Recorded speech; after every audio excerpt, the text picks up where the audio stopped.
Imaginez un monde où les mensonges n'existent pas, où il est carrément impossible de dire autre chose que la vérité. Pas d'hypocrisie et pas de cachotterie. C'est le concept du film The Invention of Lying, dans lequel le personnage principal se découvre le super pouvoir de mentir et décide, évidemment, d'en abuser. Manon n'aurait jamais pu imaginer que le mensonge prendrait une place aussi importante dans sa vie, et pourtant, quand elle décide d'acheter une maison avec son copain, elle découvre que sa réalité est loin d'être la vérité. Vous écoutez Transfert. Ce témoignage a été recueilli par Astrid Verdun.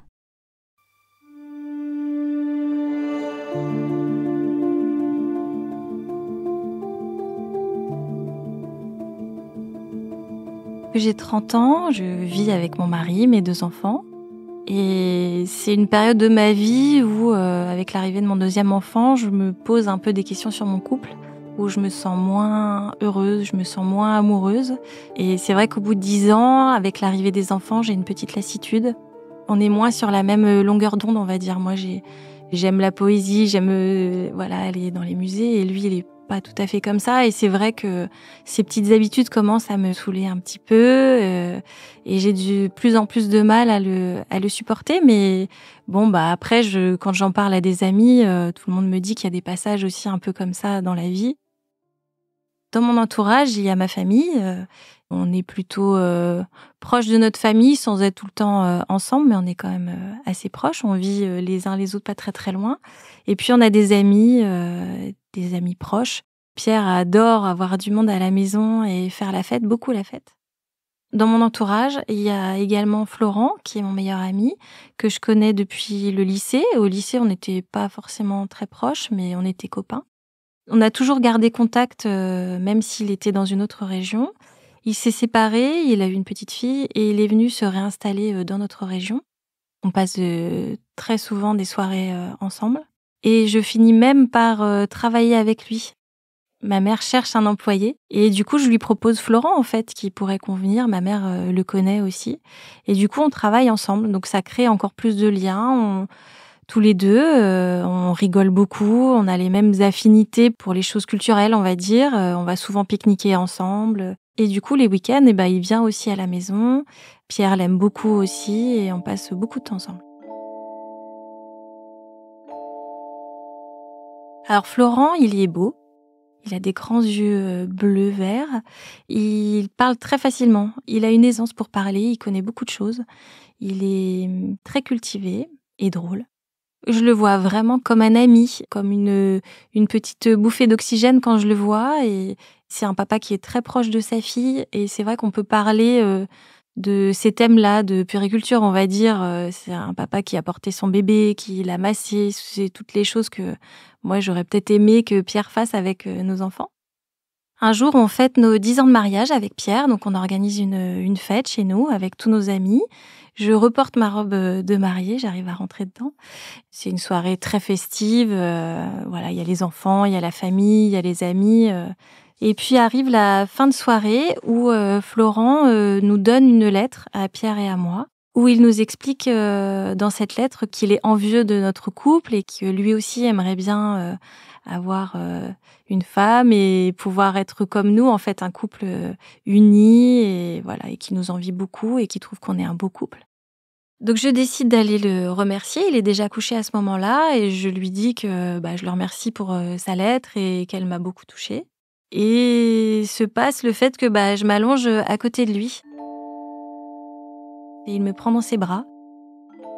Et là, je comprends que ma place est ici. Et je pleure parce que je me dis que je peux plus revenir en arrière. Je sais pas ce qui se passe en moi, mais je comprends que là, il y a une page qui se tourne et c'est celle-là que je veux ouvrir en fait avec lui. Je décide de retourner dans ma chambre auprès de mon mari.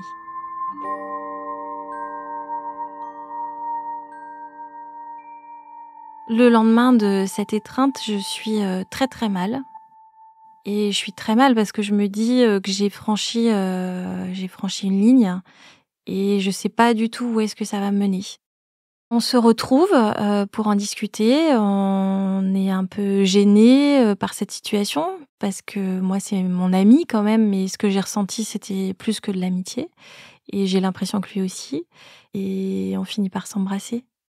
Là, je comprends que c'est terminé, que mon mari, je ne l'aime plus et que c'est avec lui que je veux être. Alors, je décide de dire à Pierre que notre histoire est terminée, que je pars avec Florent. Donc, c'est très difficile, très douloureux. Pierre ne comprend pas et lui, il a plutôt envie de me récupérer et d'essayer de tout faire et de s'excuser de peut-être pas avoir vu que j'étais pas bien dans notre relation. Mais ma décision est prise et c'est d'autant plus difficile que c'est notre meilleur ami. C'est mon meilleur ami, mais il était aussi très proche de Pierre. Je décide de l'annoncer aussi à mes amis, ma famille, et je pars chez ma mère. Vivre quelque temps avant de trouver un logement.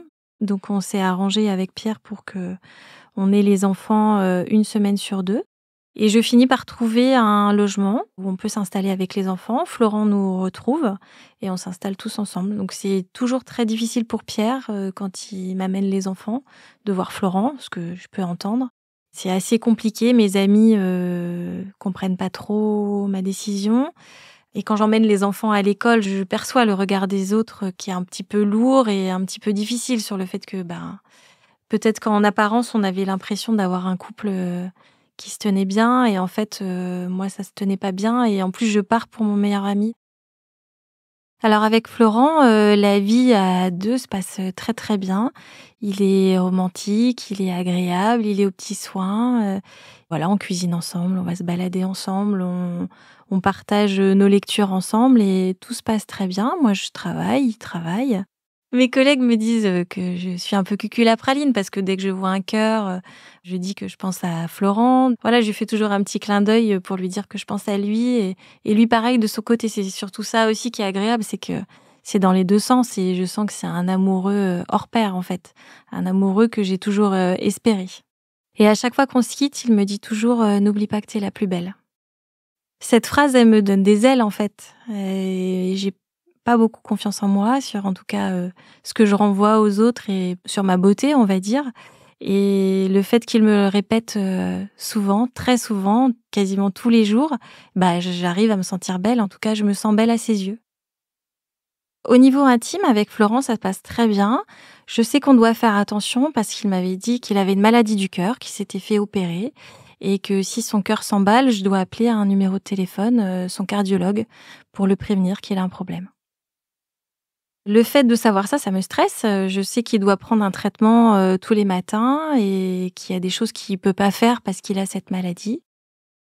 Ça fait quelque temps qu'avec Florent, on travaille plus ensemble. Moi, j'ai mon activité et lui, il a la sienne. Il semble épanoui dans son travail. Son patron a l'air très content de lui. Les jours passent. Ce qui devient difficile au quotidien, c'est que je dois subvenir à tous les besoins, en fait. Au moment où j'ai pris le logement, j'ai tout pris à ma charge. En fait, j'ai mis à mon nom. Pour moi, c'était logique, c'est moi qui partais, j'avais mes enfants et ce logement, il était à nous. Mais je pensais que quand Florent allait venir, nous allions avoir un partage de frais.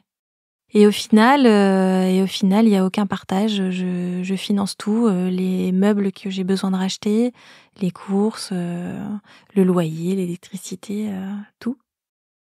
Alors je lui dis rien parce que pour moi c'est difficile d'oser dire et surtout je veux pas le gêner et notre relation est tellement belle comme ça que j'ose pas en fait, je veux pas le mettre mal à l'aise et les questions d'argent peuvent me mettre mal à l'aise.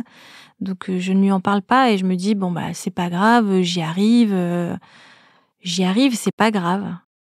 Mon entourage est pas au courant de ça, à part mes amis proches, avec qui je commence à en parler un petit peu. Et j'ai une amie qui me dit mais c'est pas normal qu'ils t'aident pas et vous vivez ensemble. Surtout que je lui raconte qu'on va dans un magasin, Florent et moi, je m'achète des vêtements et lui prend des vêtements et en fait il pose tout sur le comptoir et ça paraît normal que je paye tout. Et là au fond de moi par contre je suis en colère. Parce que je me dis je paye déjà tout. Et là, il faut aussi que je paye ses vêtements. Je me dis que là, c'est exagéré. Et je viens à me dire, mais c'est vrai que je le vois jamais avec une carte bleue. Je fais le lien avec sa maman qui vient de temps en temps et qui lui donne une enveloppe. Mais moi, pareil, j'ose pas poser de questions parce que ça me regarde pas et j'imagine qu'elle lui donnait un peu d'argent dans cette enveloppe.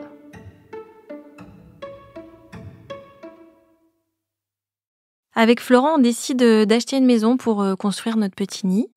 On visite plusieurs maisons et puis on entend parler d'une maison de l'ami de mon père. On la visite et vraiment, on la trouve vraiment super cette maison. Il y a des travaux à faire, mais il y a un jardin, elle est très agréable. Il y a des chambres où on pourrait projeter les chambres des enfants. Donc on décide de dire OK, on y va pour cette maison et on signe le compromis de vente. Et la propriétaire nous autorise à commencer à faire quelques travaux. On commence à aller dépapiéter, à casser un petit peu la salle de bain, ce genre de choses. Les jours passent et Florent est chargé de s'occuper du crédit. En tout cas, il me dit qu'il a été à la banque, qu'il s'est chargé de faire les papiers. Moi, j'avais fourni des papiers aussi. Et un jour, je suis au travail, il me dit « ça y est, on a signé, c'est bon ». Je suis très étonnée parce que je suis pas présente ce jour-là et je comprends pas en fait. Pour moi, c'est pas possible de signer un crédit si je suis pas présente. Et il me dit que si, qu'il a beaucoup insisté auprès du banquier et qu'il a fait des pieds et des mains et qu'on n'arrivait pas à trouver un rendez-vous ensemble, donc il a autorisé à signer pour moi. Je suis très heureuse qu'on ait ce crédit et qu'on puisse enfin se projeter dans cette maison. Je commence à regarder pour la décoration. Les enfants choisissent leur chambre. On fait un petit peu de jardinage les week-ends dans cette maison. Et on s'y sent bien, on s'y projette et on n'a qu'une hâte, c'est que les travaux commencent et qu'on puisse s'y installer. On a quand même toujours notre quotidien dans notre petit logement. Et pour moi, ça commence à être de plus en plus difficile et ça me met en colère cette situation financière où ils m'aident pas. Et je me fais violence et je lui en parle. Et il me dit oui, je vais te faire un virement, je vais aller à la banque et je vais faire les démarches et ça va se régler. Sauf que les jours passent et que rien ne se passe, donc je suis obligée de redemander, donc je me refais violence pour lui redemander. Et il me dit mon banquier n'était pas là, ou à chaque fois il y a toujours une excuse en fait. Soit c'était pas le bon papier, soit il était en arrêt maladie. Et en tout cas, ça ne vient jamais en fait. Quelques semaines plus tard, il m'appelle pour me dire de venir le chercher au commissariat de police. Il m'explique qu'il s'est fait arrêter par les policiers pour un contrôle classique et en fait, il fume du cannabis et il me dit qu'ils ont trouvé du cannabis sur lui et que du coup, ils ont décidé de faire une perquisition chez nous. Donc, ils l'ont emmené à la maison, menotté, qu'ils ont fouillé dans la maison jusqu'au frigo, jusqu'aux chambres des enfants et que du coup, ils l'ont ramené au commissariat et que je dois venir le chercher. Je suis quand même très mal d'apprendre cette nouvelle, donc je vais le chercher, mais je comprends pas bien en fait. Et puis j'ai honte de me dire que mes voisins ont pu voir Florent menotté venir à la maison comme ça, accompagné par des policiers. Et puis je me sens mal aussi que des policiers aient pu fouiller chez moi, dans la chambre de mes enfants, dans mon intimité en fait. Et c'est vrai qu'il y a un côté où je lui en veux un peu de nous mettre dans cette situation-là. Florent est plutôt embêté de cette situation et il s'excuse. Et il me dit que du coup, les policiers lui ont retiré son permis. Donc, il me rassure en me disant qu'un collègue à lui pourra venir l'emmener tous les jours au travail parce qu'il travaille à 50 km de la maison et que ce collègue est d'accord pour venir tous les jours, venir le chercher et le ramener. Moi, je suis plutôt rassurée aussi de me dire qu'il garde quand même son emploi et ça me rassure de savoir que son collègue peut venir le chercher. Je trouve ça quand même très gentil de la part de ce collègue. Pendant 4-5 mois, avec Florent, ça se passe bien, son travail lui plaît. Il rentre le soir plutôt enjoué de son travail. Il me raconte ses clients, les contrats qu'il a pu signer. Il a des repas de fin d'année avec son employeur. Et ça se passe plutôt très bien. On se retrouve le soir et on est content de parler chacun de notre travail le soir ensemble.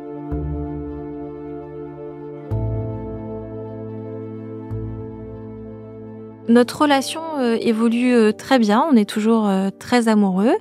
Même si je me confie à mes amis en leur disant que c'est un amoureux hors pair, mais qu'en matière de couple, on va dire, sur les papiers, sur le plan financier, là par contre, il est zéro, quoi. Là, ça va pas, mais après, le côté amoureux est tellement fort et il l'emporte, en fait, sur l'autre côté un petit peu plus négatif. Alors, une après-midi, je sens que je suis pas bien parce que cette histoire financière, même si je suis pas axée, que là-dessus, mais ça pèse beaucoup quand même, je trouve, dans notre couple.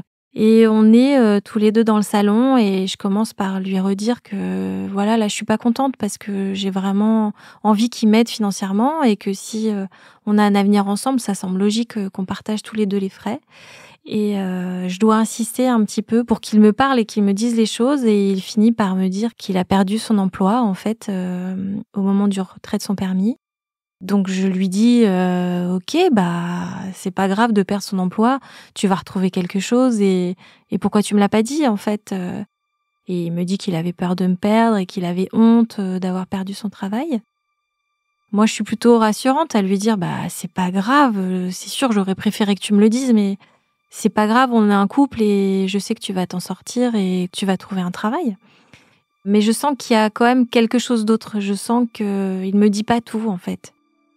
Et il finit par me dire qu'on n'a pas le crédit de la maison. Et là, par contre, il y a une explosion en moi parce que je me dis que là, c'est un mensonge énorme, que tous les doutes que j'avais sont vrais. Et là, instantanément, mon cœur se brise. Et je lui dis que je ne veux plus jamais le revoir, en fait. Je veux qu'il quitte immédiatement mon domicile, ma vie, parce que là, il a vraiment tout détruit. Moi, je me projetais dans cette maison, dans cet avenir avec lui, et là, c'est un énorme mensonge. Je le laisse dans la maison, je lui dis de prendre toutes ses affaires et que quand je reviens, je veux qu'il soit parti. Et je pars. Je prends ma voiture. Je suis en pleurs, je suis brisée, je suis dans un état lamentable, on va dire. Je pars en direction de chez ma mère. Je suis enfermée dans mon mal-être. Et voilà, je finis par rentrer chez moi. J'ai peur qu'il soit encore là, mais il est plus là.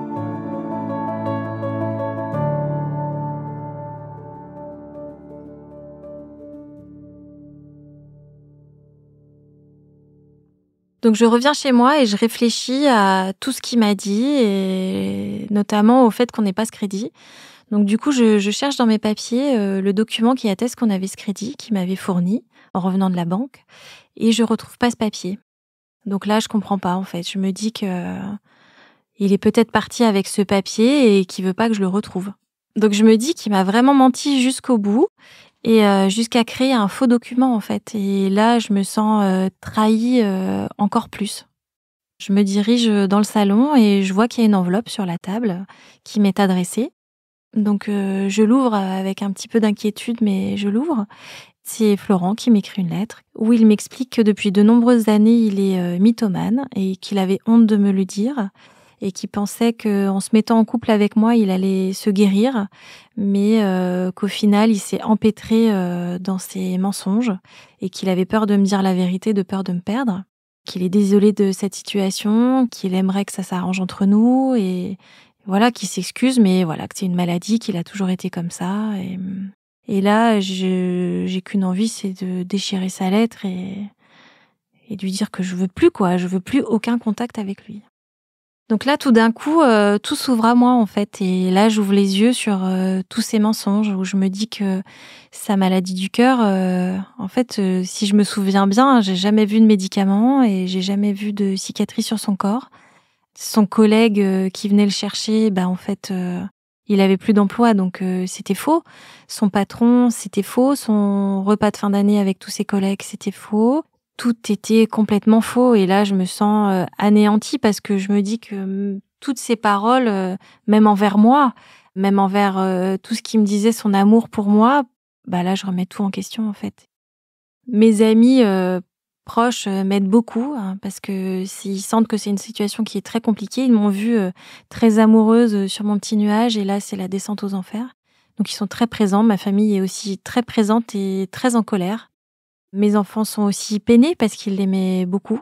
Et ça me fait très mal de refaire subir une séparation à mes enfants qui viennent déjà de subir une séparation il y a quand même pas très longtemps et ils étaient attachés à lui. En même temps que je dois gérer ma peine et ma souffrance, je dois aussi gérer la propriétaire de la maison où on a cassé des choses et elle est très en colère. Elle me met un peu dans le même sac que lui, en fait, que Florent. Et elle a l'impression qu'on l'a berné tous les deux, alors que moi, je suis en train d'essayer de pas sombrer et de sortir la tête de l'eau. Donc, on s'arrange ensemble pour que les week-ends, j'aille remettre en ordre la maison, refaire des travaux pour la remettre exactement comme elle était. D'être dans l'action, ça occupe mon esprit, même si je suis quand même très en colère et de me dire que c'est un beau gâchis. Donc, c'est une période qui est très difficile. Pierre, mon ex-mari, est d'un grand soutien. Il voit que j'ai beaucoup de peine. Il a l'impression que je me suis fait berner depuis toutes ces années, en fait. Et il me dit que pour lui, il a l'impression que Florent était un peu tapi dans l'ombre depuis toutes ces années, même quand on était encore ensemble. Et qu'il a sauté sur l'occasion dès que j'ai eu une faiblesse. Je vois qu'il a beaucoup moins de colère envers moi. Et on est proches. On est proches pour les enfants, mais je le sens très proche de moi. Alors Florent, il continue à m'envoyer des messages pour me dire qu'il veut me récupérer, qu'il est désolé, que je suis la femme de sa vie et que je peux le sauver. Et j'ai pas envie de lui répondre et en même temps, j'ai toujours ce lien avec lui et je lui réponds en fait parce que je suis très malheureuse et que j'ai envie de lui cracher toute ma haine frontalement en fait, on va dire. Donc on a quand même toujours cet échange de messages. C'est une dualité entre je ne veux plus parce qu'il me fait trop de mal et en même temps je suis trop attachée à lui, trop encore dépendante de cet amour. Un jour, Florent me dit dans un de ses messages qu'il est venu chez moi, devant chez moi, et qu'il m'a vue avec un homme à travers la fenêtre. C'est faux puisque moi je suis effondrée de cette situation et il est hors de question que pour l'instant un autre homme rentre dans ma vie. Et il a des mots très forts en me disant que je suis une salope de lui avoir fait ça et que c'est dégueulasse, que moi aussi je lui ai menti et par rapport à notre amour et c'est encore plus horrible pour moi parce que je me dis que il me rabaisse en me disant ça et c'est comme s'il amoindrit ma peine. Mais il continue à venir comme ça de temps en temps, à m'espionner, à me laisser devant la porte sa tarte au citron que j'aimais tant. Voilà, il essaye toujours de garder un contact avec moi, mais moi ça me fait peur.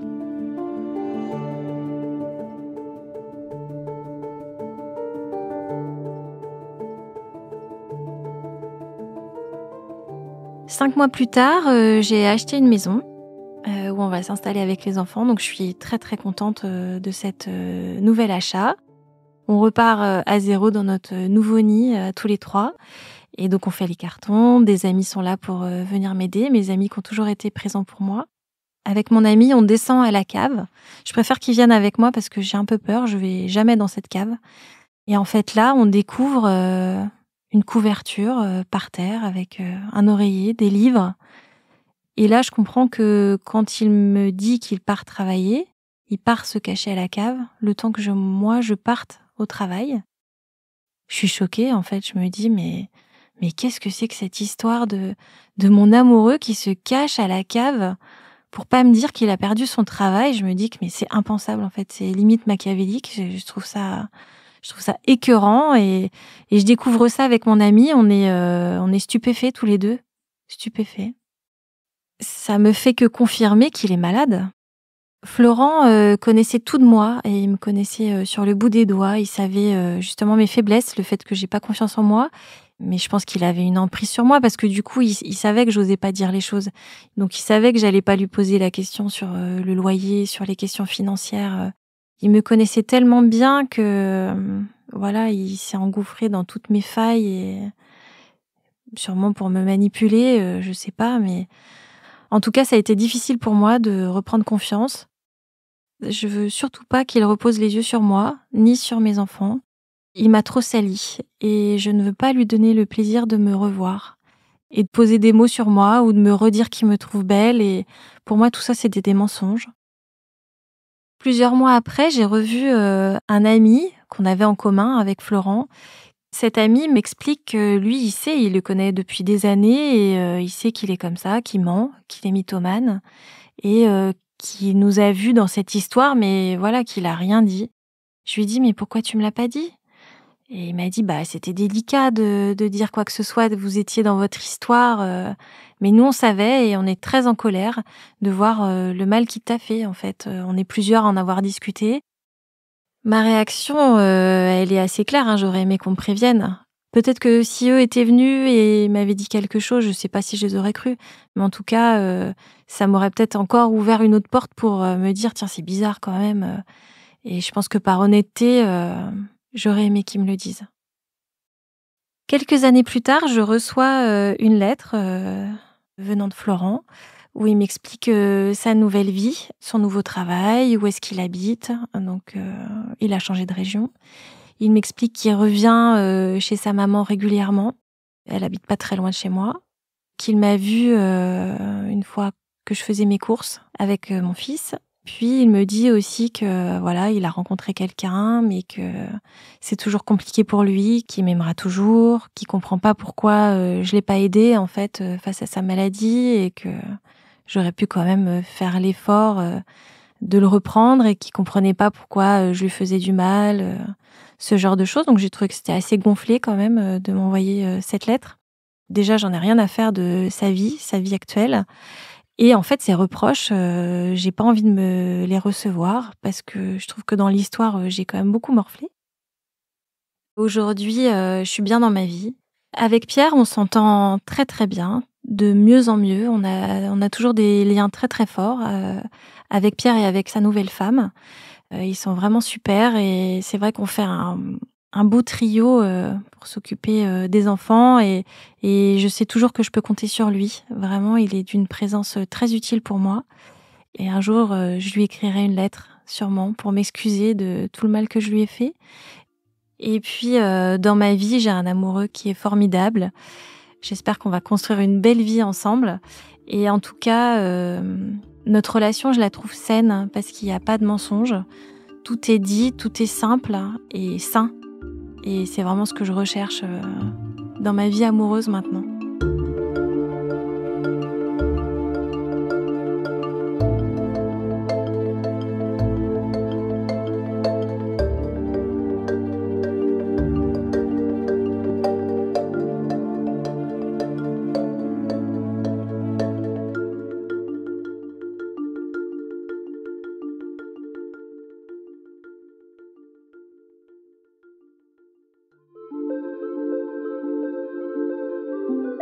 Vous venez d'écouter Transfert.